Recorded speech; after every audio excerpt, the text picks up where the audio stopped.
Imagine a world without instant messages. No quick, on-my-way texts.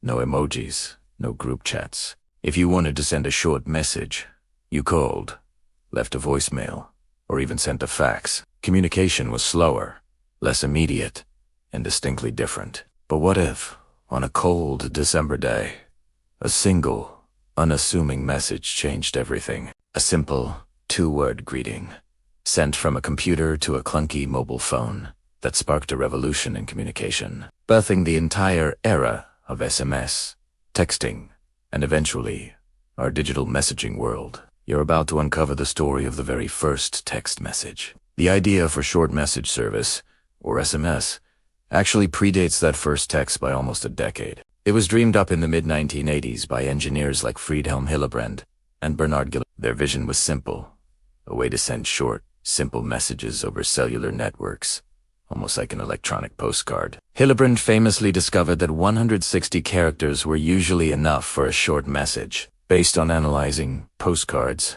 until this became the legendary character limit that defined early texting. The technology was standardized, but the infrastructure to actually send a text was still a huge hurdle. Fast forward to the early 1990s, mobile phones were still primarily for calls.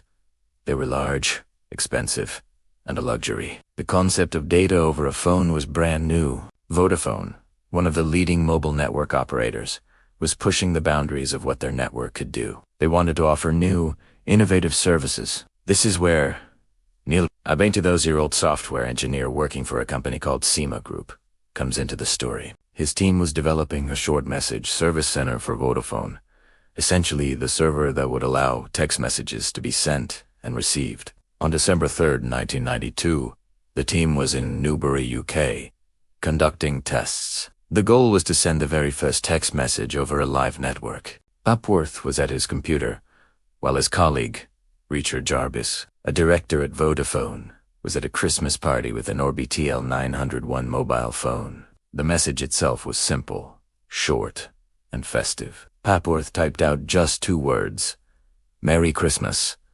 He sent it from his computer to Jarvis's Orbitel 901. There was no way to reply from the phone at that time. It was purely a one-way communication from computer to phone. This monumental moment, however, wasn't immediately recognized as a game changer. For several years, SMS remained a niche service. Phones couldn't type messages. You had to use a numeric keypad with multiple presses for each letter. Initially, network providers mostly used SMS for internal alerts or voicemail notifications. It was even offered for free by some, as a way to encourage network use. Then came the late 1990s and early 2000s.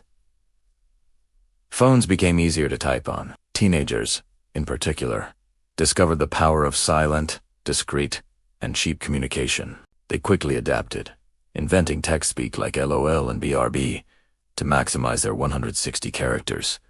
Texting exploded. By 2007, billions of texts were being sent daily. SMEs fundamentally changed communication. It provided a persistent record, allowed for asynchronous conversations, and transformed social interactions. It laid the groundwork for every instant messaging app we use today, from WhatsApp to that tiny 160-character limit from the 80s even influenced the early character limits of platforms like Twitter. From a simple Merry Christmas sent from a computer to a global phenomenon that connected billions, the first text message is a testament to how small technological steps can have colossal, unforeseen impacts. So, as December rolls around, and you send your holiday greetings, take a moment to remember that pioneering moment on December 3rd, 1992.